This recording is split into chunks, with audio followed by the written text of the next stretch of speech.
Good morning, everyone.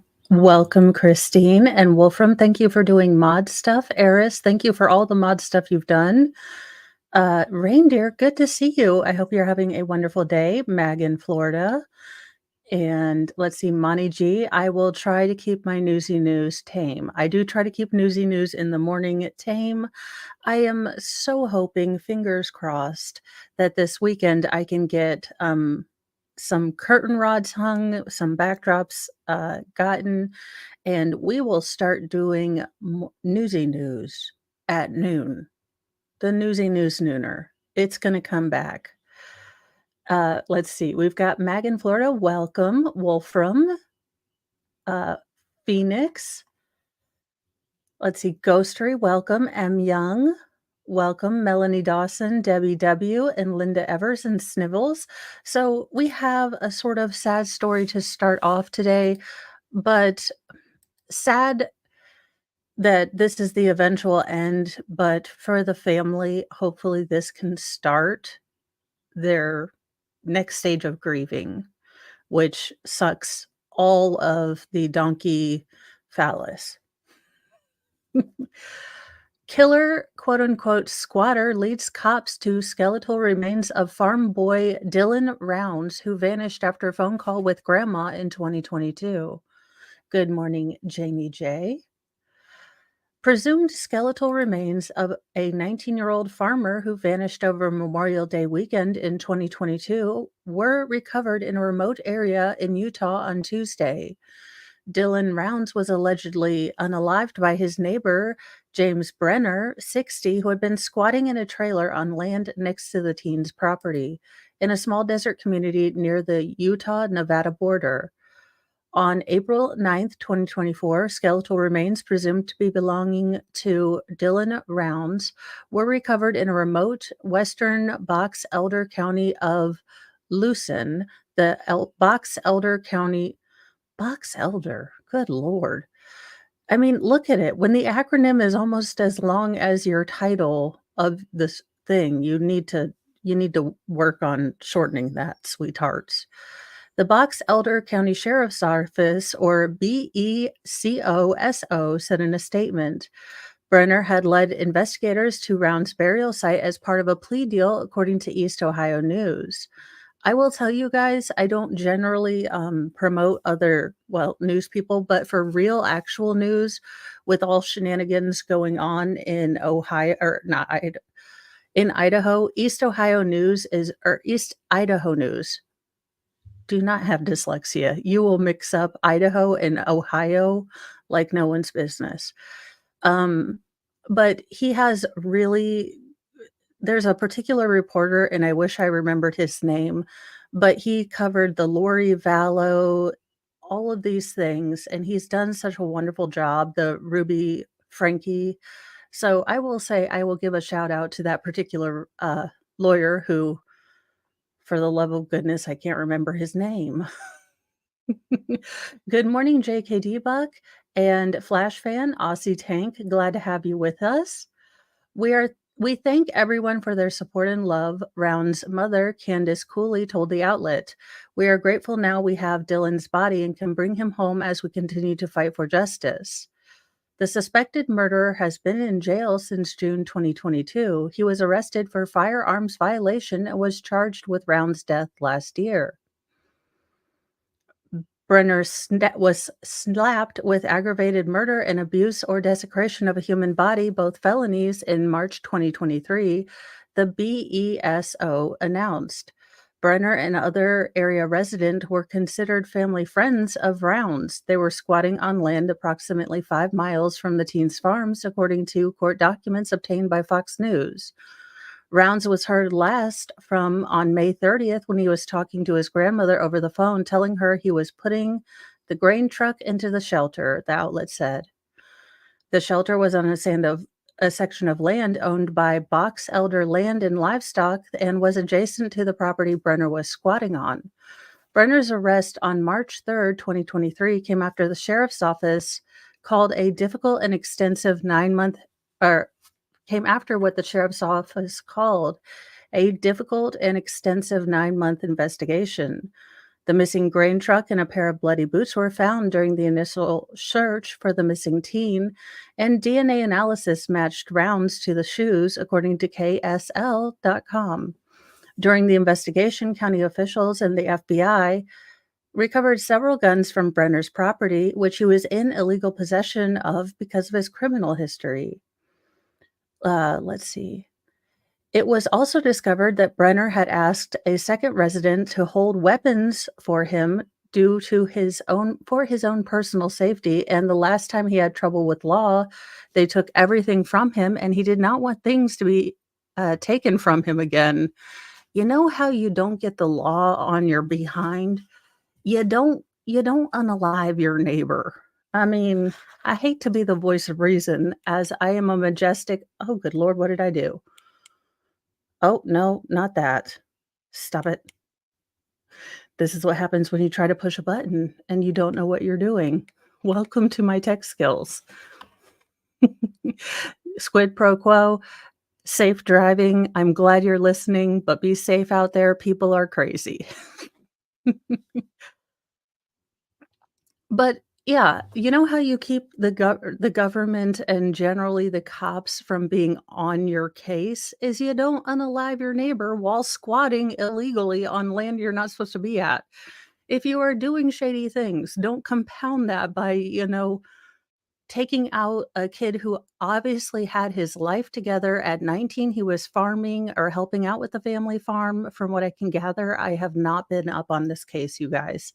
So I don't know if he was an independent farmer or what he was doing, but he obviously had his life together at 19, doing his chores, keeping the family farm or his farm running or what have you.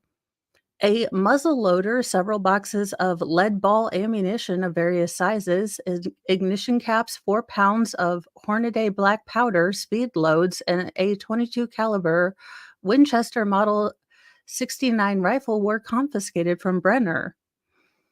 Investigators also obtained rounds of phone records which captured movement on the land near where Brenner was squatting. Round's phone was later tracked to the area near Lucin Pond, and a time-lapse video was found on the device which captured Brenner with bloodstains on his arms and shirt as he was cleaning his force multiplier. KSL.com previously reported, citing Brenner's charges. Investigators found Round's DNA on Brenner's bloody shirt, linking him to the teen's disappearance, according to the outlet. Brenner was interviewed and made several claims that corroborated forensic evidence, in addition to making numerous demonstrably false claims. Male Letitia. Court documents obtained by KSL stated before Round's body was discovered. Our hearts go out to the family of Dylan Rounds, and mine does too. I mean, unfortunately, it's that hope that kills you because before they find the body, there's always that sliver of hope that, this isn't done. We will find our son. I mean, no matter how grim it seems, you always have that one piece of fatal hope. I kind of liken it to, the only thing I can liken it to is if you have a friend that maybe has a substance abuse addiction, and that hope is the most painful thing because you can see them self-destructing, and until that final end, you have that kind of fatal but tragic hope that everything can change, and some people really do, and that is so awesome. But unfortunately, this is just another start of another stage of grief because now it's a reality. Now it's forever, and I would not wish that on my worst enemy. Okay, maybe Kevin Spacey, but that would mean someone around him had to pass away, and I don't want anyone around him to pass away. So, there you have it. That is my spiel on that, but I do have a better story for you right after. I did wanna put that out there because I feel like, the victim deserves to have it be about him on the day that his family is really suffering. Roger, an overly playful dog who failed out of the police academy. Oh, sweetie, I failed out of basic. Don't worry, you'll be great. Becomes star of Taiwan quake response. A Labrador retriever who failed to become a drug sniffing dog because he was overly friendly and playful has won hearts across Taiwan for his dedication work for his detection work after the aftermath of last week's 7.4 magnitude earthquake. Rescue dogs play a critical role in helping locate stranded people and bodies. Teams of capable canines were quickly deployed by the Taiwanese authorities after last Wednesday's deadly tremor. The quake hit the island's rugged eastern coast, Taiwan's strongest in 25 years, triggered deadly landslides in scenic national parks, and caused several buildings to partially collapse. Roger, who was among the dogs put to work helping locate the body of one of 13 people unalived in the quake, according to authorities and local media. He and his handlers ventured into the Shakandang Trail of the heavily damaged Taroko National Park and found a body of missing 21-year-old woman, according to Taiwan's official Central News Agency. While other dogs played similar roles and were paraded for the media, Roger captured the island's imagination partly because of his backstory of an initial career uh, failure. Sometimes they're just overly friendly. Look, Fry could never have been a security dog. He was too afraid. But he can work in other things. Roger was born into a training center for drug sniffing dogs, but his love for fun, food, and people got the better of him, distracting his ability to pay attention and react to his trainer's commands, CNA reported. As a result, Roger failed to become a drug detective. His elubiant, that's a new word for me. I'm going to have to write that down. I always love to learn new words because I generally just make up my own. And Webster has still not gotten in touch with me for all of my Moisms, which I find upsetting. Good morning, my mama and Snibbles. And I think I said hi to you, M. Young, but if I didn't, I am sorry. And Tammy Bogard, Cindy Snyder, welcome. His ebullient personality and intelligence made him a much better candidate to be a rescue dog, which is what the career that was chosen for him. The excitedness was on full display during a media interview with his handler when Roger, tail wagging, lunged at the reporter's microphone. Chen Chinsa, captain of the rescue unit at the Kayayushing Fire Department, told reporters that Roger was transferred to the rescue training school when he was a year old. I'm not saying he's not good or that he didn't get along with others, but the requirement for narcotic detection dogs is that they can't be too restless and independent, Chen said. But these attributes are what we want in rescue dogs. The dogs have provided some much needed relief for Taiwan's social media in the aftermath of the quake. Keep it up, heroes and little heroes, one wrote. Another said, Roger is the pride of Taiwan. Roger, you may not have, hit a home run with your first career, but you are now internet famous. Roger is now something of an earthquake veteran.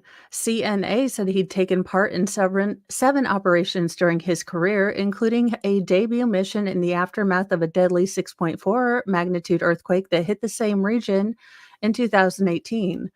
According to Kaohsiung city government, Roger was certified by the International Dog or Rescue Dog Organization in 2022, an accolade last achieved by a Taiwanese rescue dog in 2019. But retirement is looming for Roger, with the Kaohsiung Fire Department sending rescue dogs to a suitable home once they reach the age of 9. Well, Roger, I hope you find the perfect family that loves you just as you are, because you are doing awesome. I do remember a story of um, when they were doing the Oklahoma, or when the Oklahoma bombing was happening, that sometimes the support staff, the rescue people, the people that go in first, so the firefighters and everything, the dogs were getting quite depressed. So sometimes those people would hide just to give the dogs a win, and that might have also happened at 9/11. And thank you, Fraudit Wrangler, for gifting 5 memberships. Ta-da! Thank you so much.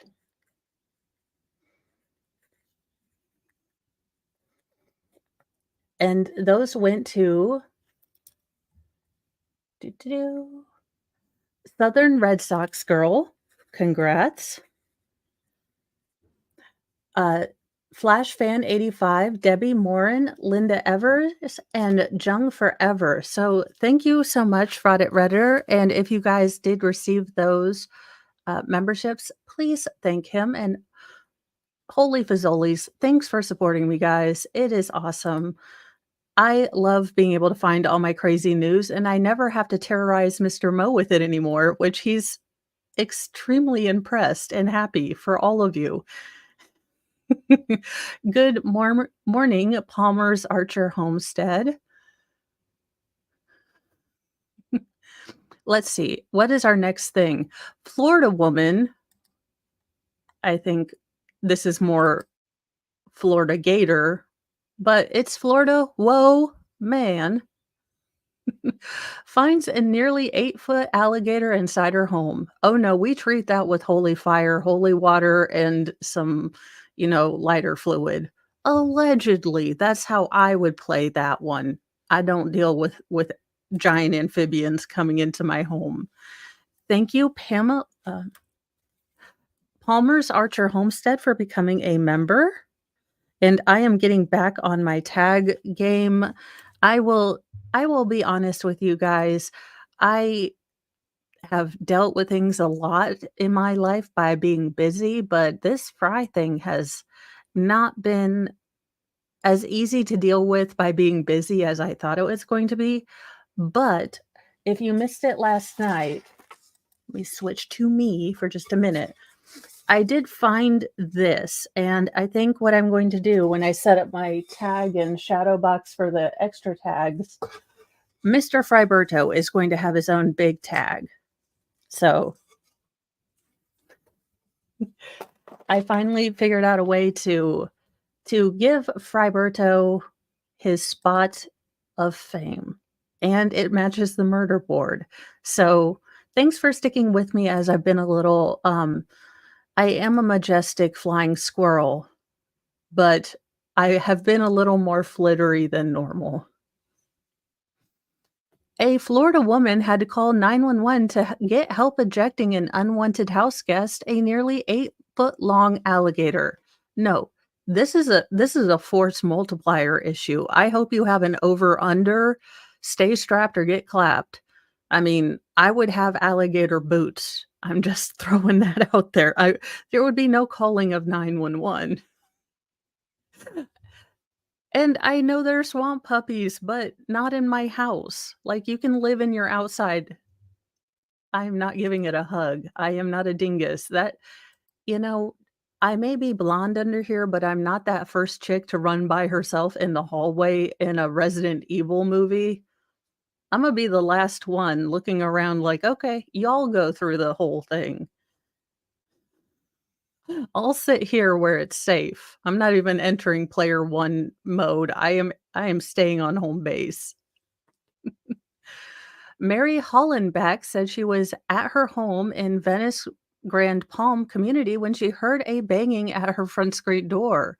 I thought it was someone else who didn't live here trying to get into the wrong house, Holenbrook told WTVT TV. I got off the couch, came around to the door to prepare to say, "You're in the wrong place." Hollenbeck said she had two thoughts when she saw the actual source of the sound. One is, "Oh my gosh, I have an alligator in my house." And number two is, "Oh my gosh, I have an alligator in my house. Now, how am I going to get rid of him?" I have a thought, but not everyone may like it. And it ends with Mo getting a pair of alligator flip-flops. But that's just me. Besides, I would use the whole thing. Alligator jerky, alligator steak. I would probably do the full Crocodile Dundee. If I If I myself took out a swamp puppy, because it came to my house, I would go full, oh gosh, Crocodile Dundee. I'm telling you what, guys, I would have a hat. I would be obnoxious. This is why I live in Indiana and the deer don't like me. But I will have some deer antlers one day because they shed them naturally. Holenbeck called 911 and it ended up taking the combined efforts of several Sarasota County Sheriff's deputies and Florida Fish and Wildlife Conservation Commission officers to get the 7-foot 11-inch gator out of the house. Well, dang it. But he entered my house. Where does castle doctrine come in? I need to ask a lawyer. Poor Nicholas gets these random questions from me. So, if an alligator happened to come into my house, do I have castle doctrine if it's a protected species? Oh, my poor lawyer friends. The homeowner said the gator must have traveled from a nearby pond to force its way through her door.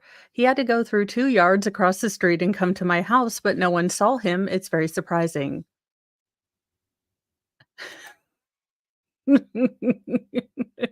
I would be so obnoxious, you guys. And I talk a big game, but I would be calling someone else. I'd be like, who you're going to call? Not me. That's a gator.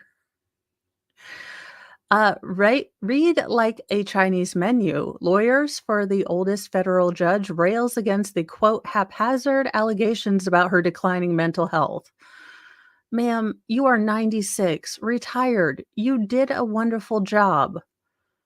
Let it go. Spend time with your family. Life is precious. We aren't guaranteed tomorrow. I know work is important, but goodness gracious, spend time with your family. An attorney for the 96-year-old federal judge who refused to cooperate with an investigation into complaints about her diminishing mental capacity told a court that his client, quote, does not need to meet any performance metrics to keep her job. Well, I mean, I've seen some cases go through, so no lies detected, and should be allowed to stay on the bench despite problematic findings about her behavior. In a new filing Friday, Newman's lawyer, Greg Dolan, railed against his client's judicial colleagues for violating the Fourth Amendment by investigating Newman without a warrant. In the brief, Dolan said that his client's fellow judges engaged in a pattern of harassment against the nonagenarian. Well, I like octogenarian as my favorite old people word, and I will use it all the time when I am 80. But the nonagenarian just sounds like a non-genarian. It sounds like generic stuff. U.S. Circuit Judge Pauline Newman is currently the oldest judge on the federal bench and was appointed by Ronald Reagan in 1984. Newman served for 4 decades on the U.S. Court of Appeals for the Federal Circuit until her health was called in question by when colleagues raised concerns over her failure to meet deadlines and numerous examples of alarming behavior. Newman was suspended by the Committee on Judicial Conduct and Disability in September 2023 after she refused to cooperate with an investigation into her mental capacity, and that suspension was unanimously upheld in February. Based on input from those around Newman, investigators ultimately found, quote, overwhelming evidence, end quote, of Newman's memory loss. And Slinky, thank you for being a member for 4 months. And, sexagenarian is also something I will have all the t-shirts. They will be ridiculous. Of Newman's memory loss, lack of comprehension, and confusion, said the judge was often, quote, frustrated, agitated, belligerent, and hostile towards court staff. As a result, Newman was given no new cases over which to preside. In response, the judge filed a federal lawsuit against the Chief Circuit Judge Kimberly A. Moore and all the other federal circuit judges on the committee. Newman was represented in the lawsuit by New Civil Liberties Alliance, or NCLA, a public interest law firm that focuses on, quote, the administrative state. And this is the case you decided to fight for justice. I have no problem with people wanting to work until they're unable. That is a personal choice. You can do with that what you want. The problem is that you hold people's lives in your hands.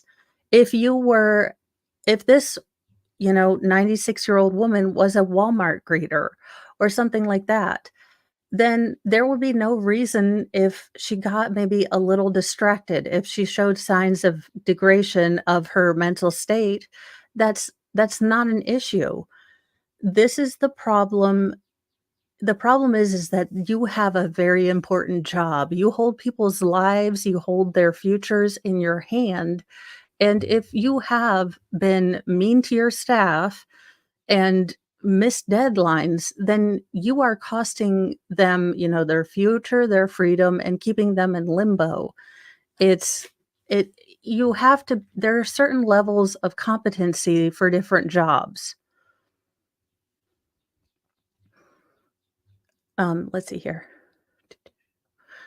In February, on the grounds that the applicable precedents, quote, consistently affirm the judicial authority to police itself, end quote. The Judicial Council moved to dismiss those remaining claims, and Newman filed a responsive motion Friday in which her attorney argued that because his client is a judge, quote, there is obvious need, end quote, to distinguish her from mere employees who are not protected by a lifetime tenure.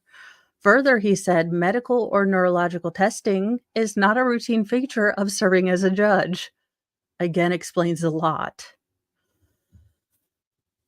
Dolan drew the striking comparison between an ordinary employment rules and those he say apply to his client. Unlike most employees who can be terminated for things like inefficiency or insubordination by virtue of her lifetime appointed office, Judge Newman does not have a supervisor.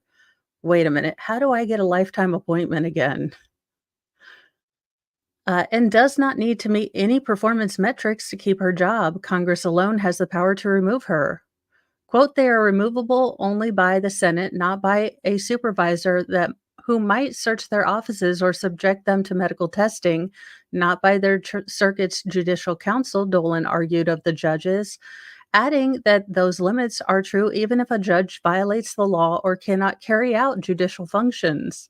Dolan also took issue with the substance of the official findings against Newman that he said, quote, read like a Chinese menu with defendants taking and withdrawing seemingly haphazard allegations, end quote, against Newman. Moreover, Dolan contended that Newman has not been deficient in any sufficient articulable way. The defendants have not been able to point to a single opinion, whether majority, concurring, or dissenting, that was not well written or otherwise fell below any conceivable standard of judicial craftsmanship, he argued. Nor have they pointed to any behavior that Judge Newman may have exhibited on the bench or in conference that indicates or would even cause one to suspect an inability to perform functions of judicial office. Prior to the judicial panel's suspension, investigators conducted over 20 interviews with court staff about Newman's behavior. The underlying order against Newman said that over the 2 preceding years, quote, with no rational reason other than frustration over her own confusion, Judge Newman has threatened to have staff arrested, forcibly removed from the building, and fired. It also said that Newman, quote, accused staff of trickery, deceit, acting as her adversary, stealing her computer, stealing her files, and depriving her of secretarial support. And the staff described Newman's behavior as aggressive, angry, combative, and intimidating, bizarre and unnecessarily hostile, agitated, belligerent, and demonstratively angry, rambling, ranting, and paranoid. Dolan argued that any health issues Newman may have faced do not render her disabled, and even if she were disabled, she could still perform her duties. He raised examples of Judge David Tal of the D.C. Court Circuit, who is blind, Judge Ronald Gold of U.S. Court of Appeals for the Ninth Circuit, who was diagnosed with multiple sclerosis, and Supreme Court Justices William Rehnquist and Ruth Bader Ginsburg, who served on the bench despite their multiple ailments. Look, you can serve for a lifetime. Should you serve for a lifetime? No. No. It is a sad truth and reality that as we get older, things slow down and we might not remember things as well. And then certain people become depressed or upset. Some people take it in stride, and some people become, paranoid, aggressive, and combative. It's a fact of life. I wish people would just be graceful about things sometimes. Effectiveness is in the Dolan summed up, is in the eye of the beholder. In this country, everyone is free to, quote, investigate, end quote, anyone for any reason on any topic, said Dolan. Dolan noting that the real issue is whether Newman's colleagues can compel her to turn over private documents absent a warrant, then sanction her for refusing to cooperate. I mean, I am a genlennial. I have decided that I'm a cusper. I am a very old millennial, but I refuse to take the name. So I am a genlennial. I mean, again, Ruth Bader Ginsburg had the possibility to retire with grace, and then, a certain, depending on how you see it, a certain crazy, red-haired person or orange-haired man would not be able to pick a Supreme Court justice due to her passing. She did not. And it was obvious that she had massive ailments, and I don't wish that upon anyone. I want everyone to end their life with their family and being surrounded and not in pain. But she was not functionally doing anything on the Supreme Court. Can we all just agree? Stop. Just stop. I need to clip that Michael Jordan public service announcement. Stop. Just stop it. Salad is good for you. A salad stop earns Nebraska man $1 million lottery prize. A Nebraska man made a quick stop for a salad that led to him winning a $1 million Mega Millions prize. Brant Edgington from Vermont told Nebraska lottery officials he stopped at the Baker store on North Bell Street in Fremont to buy a pre-made salad for the next day's lunch. Edgington said he decided to buy a Mega Millions ticket at the store with 5 quick pick plays. Y'all, I have always wanted to buy a lottery ticket, but this is the same reason I don't go to Starbucks. There are too many options. I don't know how it works. And you ask me my name. That is too much peopling entirely for $17 coffee when I don't even really like coffee. And I usually only go there to get a Frappuccino. And at that point, I could just get a steak and shake for calorie, reasons. One of his plays matched the first 5 winning numbers 3, 8, 31, 35, 44, missing only the mega ball 16. Edgington said the ticket scanner appeared to be malfunctioning when he scanned his ticket a few days later, so he asked the clerk for help. They disappeared for a minute, he recalled. Then a different lady came up with her, and they just stared at me. She told me, "Don't pass out when I tell you this." Edgington scored a $1 million prize from the drawing. The single dad says he doesn't think he'll keep playing the lottery. "I don't play that often," he said. "As a single parent, baloney is more important financially." Dude, this is the best dude to win the lottery. Sir, you go invest wisely, save wisely, and, maybe splurge a little bit with your family. Because what a good dude. And I love his, no BS attitude. Like, ma'am, honestly, baloney's more important sometimes. Good morning, Katie Powers and Nunya Business. Welcome. I love your name, Nunya. It's just awesome. Body parts found scattered across Milwaukee. Is Milwaukee trying to, unseat Wisconsin? Who knows? Escape from Milwaukee in 3, 2, 1. Okay, back to this story. Body parts found scattered across Milwaukee in 3 separate instances within a week, report. Less than a week after a human leg was discovered inside Milwaukee. Um, quick. Where was Chandler Hardison while all of this was happening? Was he out on bail? Did he pretend to go to SpaceX again? Jess Rubery, I would be making those women the biggest baked good, basket. You have no idea. And, probably, getting them a nice gift card or a gift certificate to a salon or something like that. But they would get the nicest baked good muffin basket. You have no idea. I love baking for people. Let's see.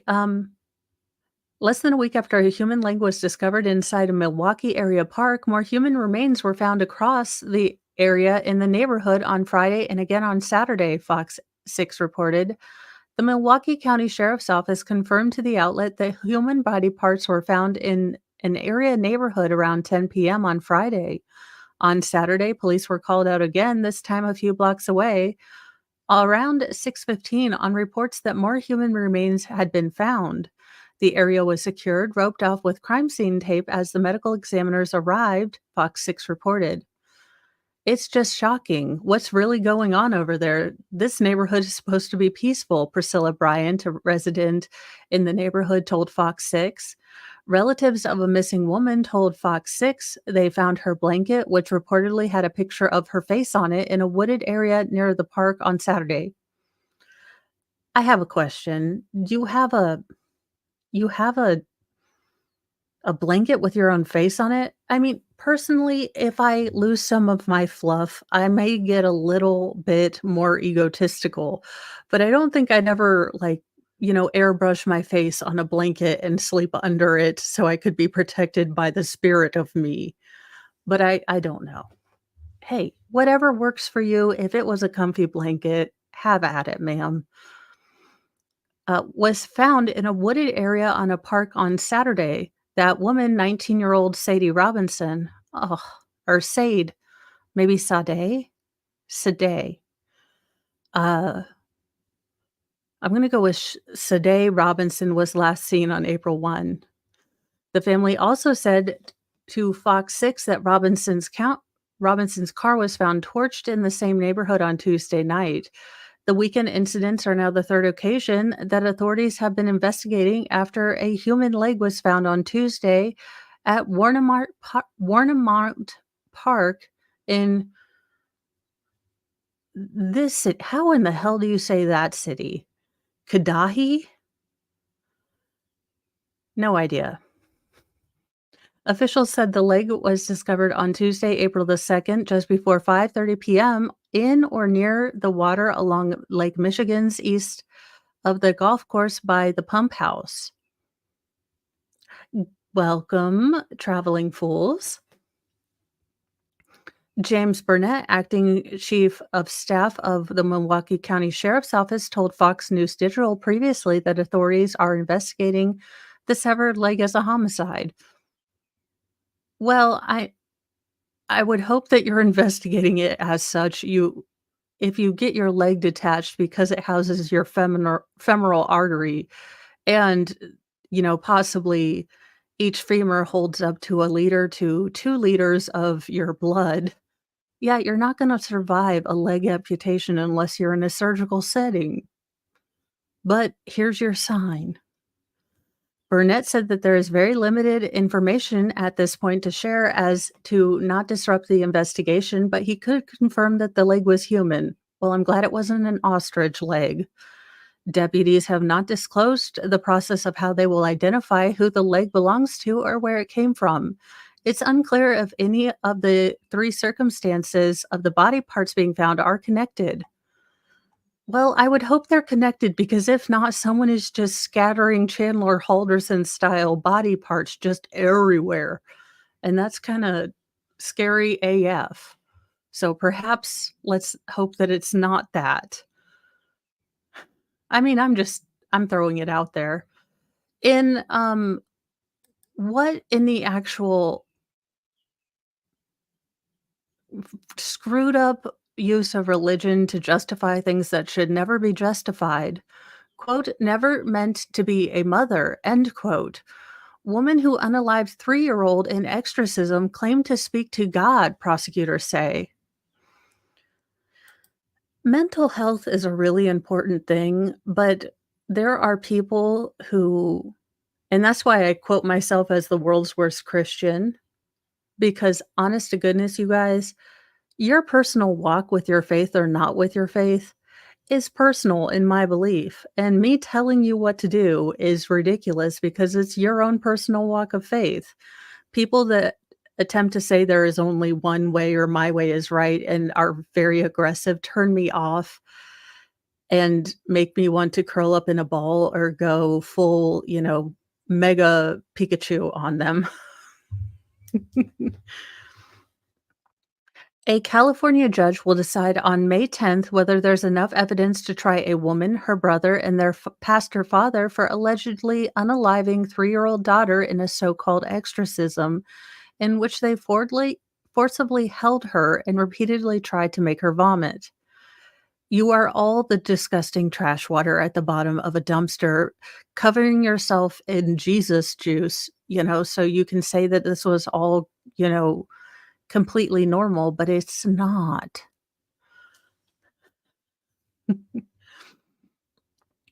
Firefighters who found young Areli Naomi Proctor not alive on the altar of Iglesias Apostolos y Profetas in San Jose on September 2021 discovered her with an array of injuries obtained according to court documents obtained by San Francisco CW affiliate KRON. The mother allegedly talked to police officers claiming to have spoken to God for 3 weeks before Arlie died. Quote, "God told Claudia this was happening because she was never meant to be a mother," end quote, the prosecution wrote. The mother, her brother Rene Aaron Hernandez Santos, 20, and their father Rene uh, Tigueros Hernandez, 60, are charged with felony assault on a child younger than 8, causing death. The uncle, Rene, Jesus giblets, no wonder y'all are all screwed up, yet you name male kids nothing but Rene. You are all confused from the womb.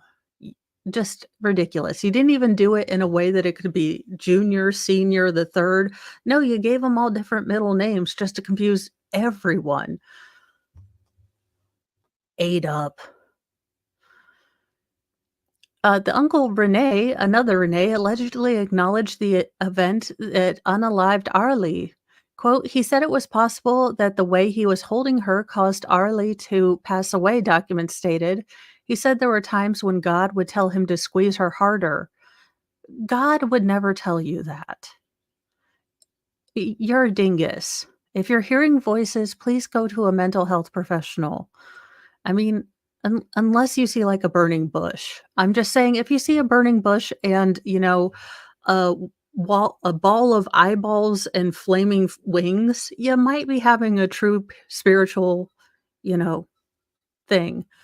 But this is the grossest of the gross to use religion, to use faith to do harm. In my opinion, which is all that it is, and everyone has opinions like noses and behinds. RLA's death made him question his gift to heal. I'm about to faith heal you, sir. I'm about to faith heal you forcibly. He suggested that Claudia most likely delivered the last straw to this poor baby by grabbing the 3-year-old's neck, the document states. The uncle, who became a preacher after the incident, You became a y'all, this is beyond ate up. I might need to watch the sentencing, but with an adult beverage. I absolutely hate kid cases. I really do.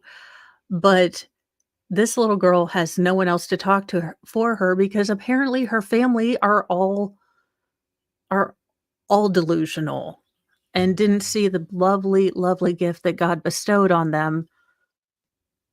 Just absolute dumpster water, corroded dumpster water, just full of disgustingness. According to the prosecution, or the uncle who became a preacher after the incident allegedly claimed that God had given him gifts, including speaking in tongues, interpreting them, healing, seeing vision, and the gifts of reprimanding. Yeah, you dude without a bowl cut. Yeah, God's gonna bestow you those gifts. Okay. According to the prosecution, Airlie tried to break out while the adults held her in a Superman position above the floor at the church. I love you, the daughter told her mother, but Claudia still believed her to be possessed, the state said. After this precious little girl threw up, Claudia put her on the floor. The prosecutor said, Claudia said that's when Arlie stopped breathing. Claudia said God made her understand that Arlie was not coming back and was gone. Y'all,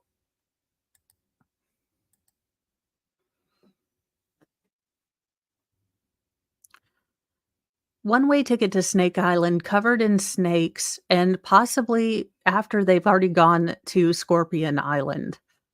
Maybe I just allegedly in Minecraft. The injuries that Arlie sustained were brain swelling, blood in the lungs, mark on her neck, injuries inside her mouth, authorities said. Claudia Hernandez allegedly maintained to the investigators that her daughter was truly possessed. What I believe is that she was possessed, because I go to church. I have also seen, Joel Olstein, and he had nothing about exorcisms in there, so justify it however you want, but you're an absolute terrible female incubator. The brother also believed that Arlie was possessed, and the grandfather allegedly told authorities he believed everything his daughter was saying to him.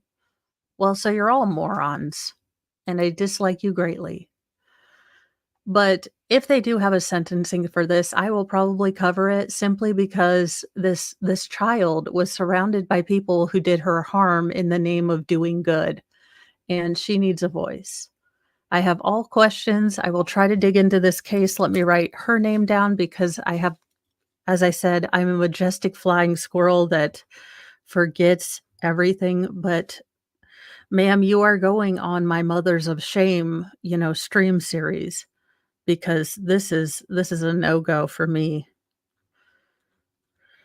What about her dad? Where's her dad? I'm sure her dad would have taken this child if you thought that she was so possessed. Oh, I don't care for Joel Olstein either, that's why I joke.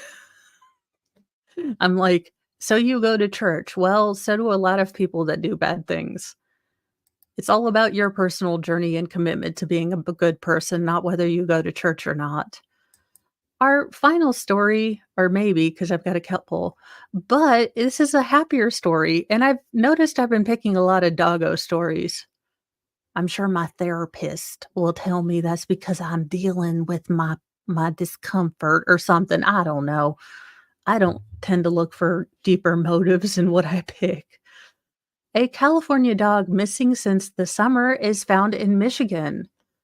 A dog missing in California since the summer turned up more than 2,000 miles away in suburban Detroit. Police in Harper Woods responded to a call about a stray dog last week and picked up the terrier mix and contacted an animal welfare group.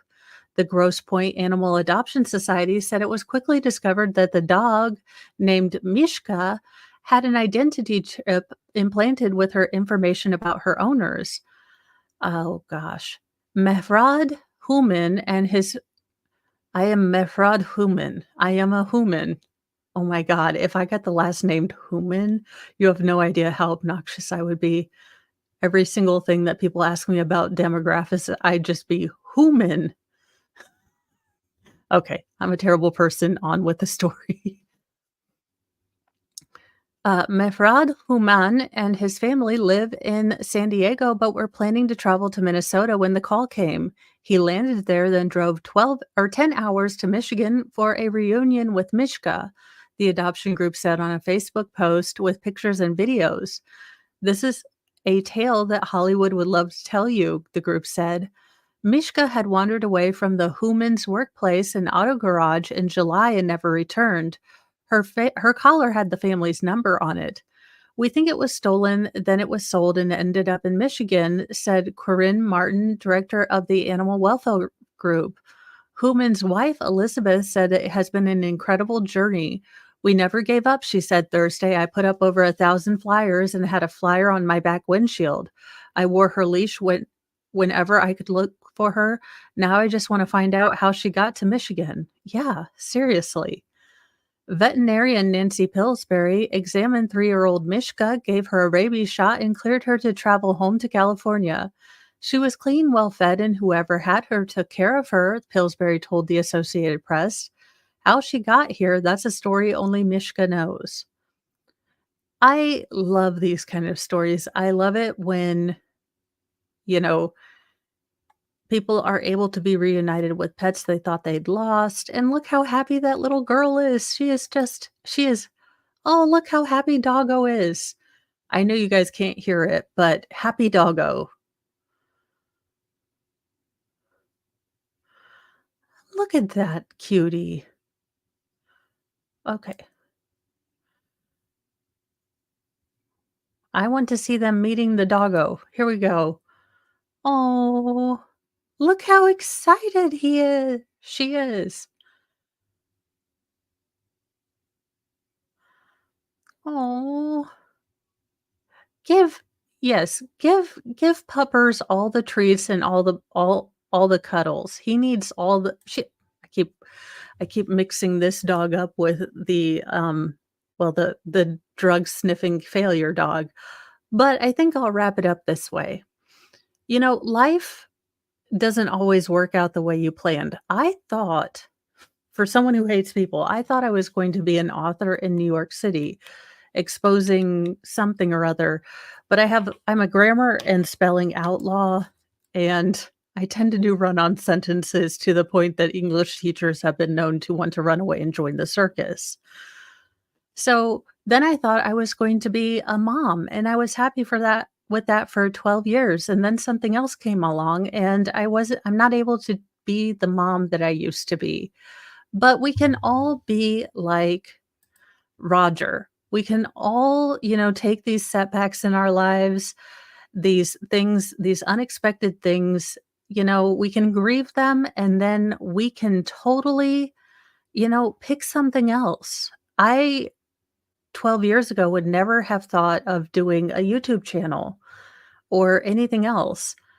But when one door closes, it's very sad, and I'm not gonna lie to you, it is a struggle to give up that past, but maybe it's us being pushed into something that's better for us. So, sometimes look at if you're struggling with life changing a bit today, and, life changes all the time, try to remember Roger. Roger failed, because of his super awesomeness of, friendliness and distractibility. He too is a majestic flying squirrel. But those attributes that you think are a setback or a holdback of you may be something that you can use to do something awesome and new. So that's the thought I will leave you guys with. I am sending you over to Baker. He is doing closing statements on the tubing stabulation case. And I hope you have a lovely day.